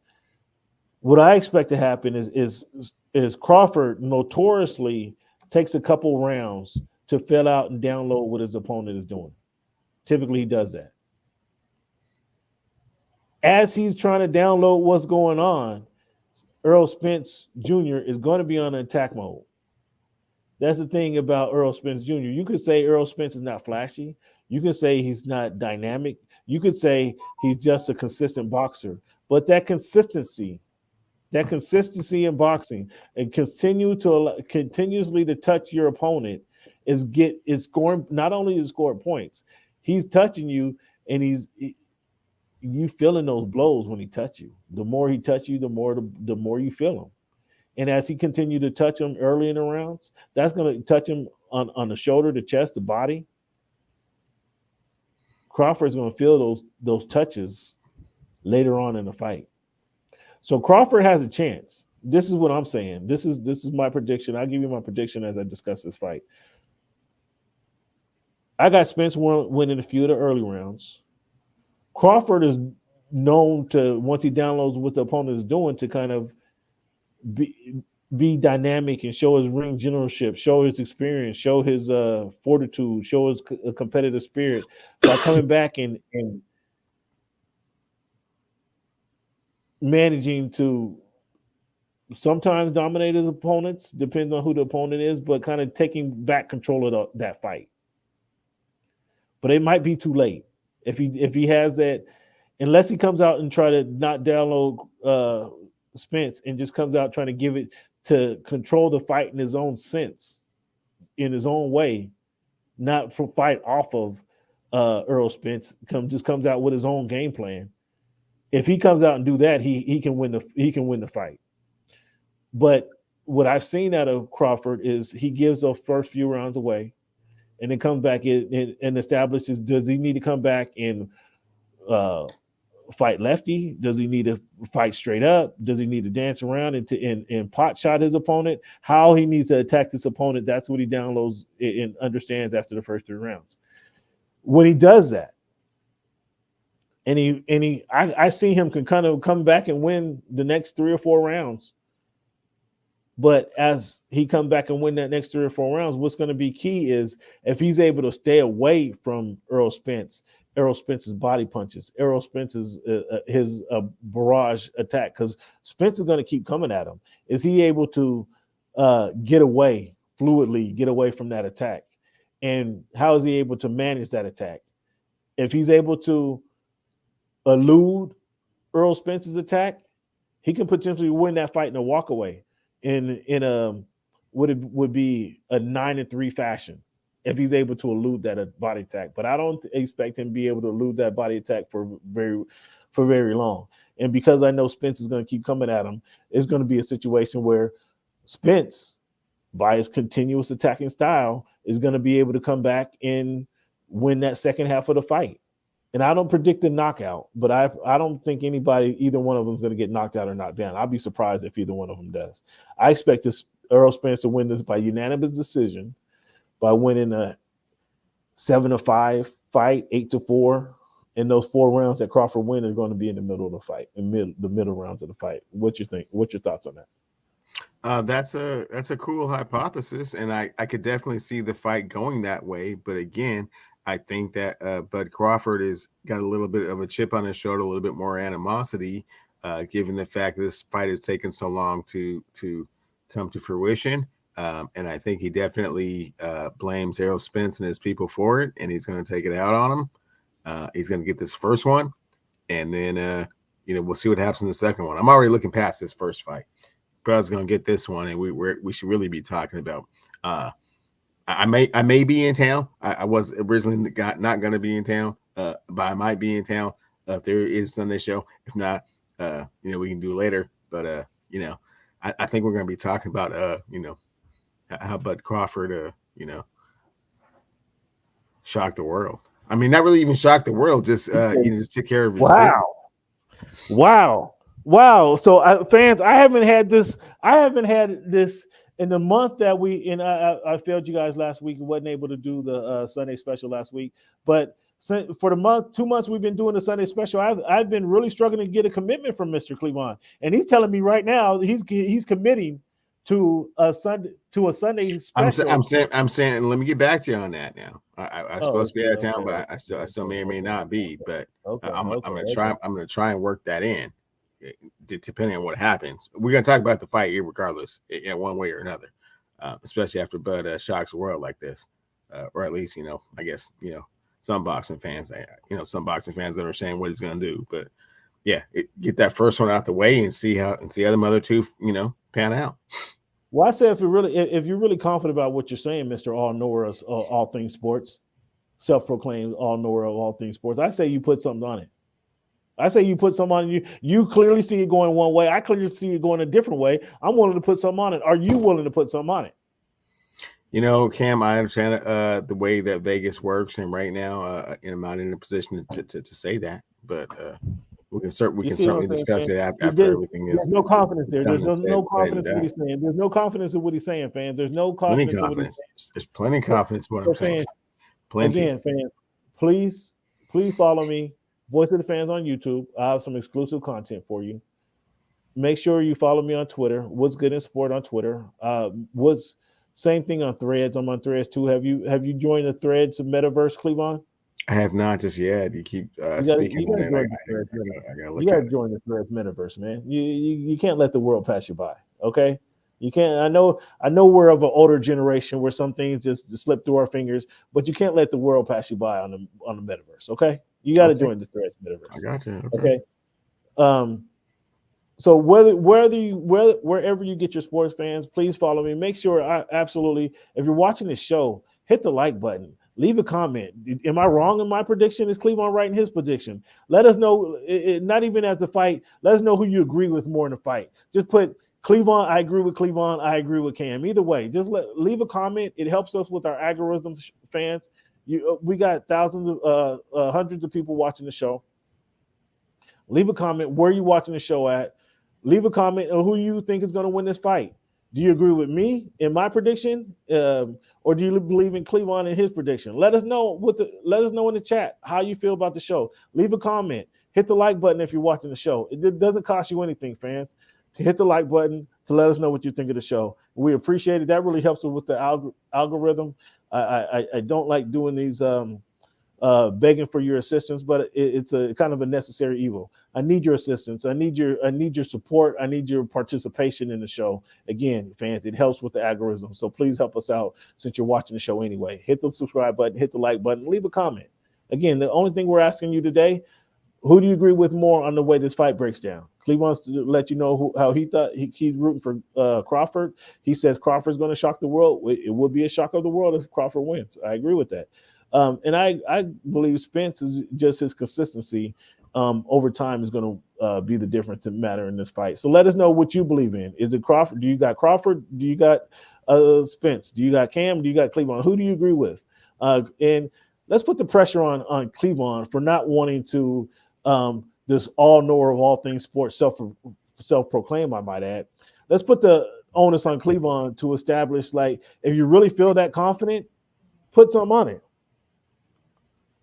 If you really feel that confident, you would put something on it, and you see he doesn't want to do it, and he comes up with all excuses. Oh, I know what the state of Nevada is going to do, blah blah blah blah blah. But you said it was going to be a knockout. So state of Nevada, the boxing judges have nothing to do with that. He said he called a knockout, but he still don't want to put nothing on it because he's not really confident in what he's saying. He's not really confident in what he's saying, fans. So again, hit the like button, leave us a comment. Who you think is going to win the fight? Do you agree with me? I got Errol Spence. Do you believe in Cleavon? And he got Bud Crawford. Who do you think is going to win this fight? Let us know, fans. Thank you guys for tuning in. Fans, as always, thank you for making our voice your choice.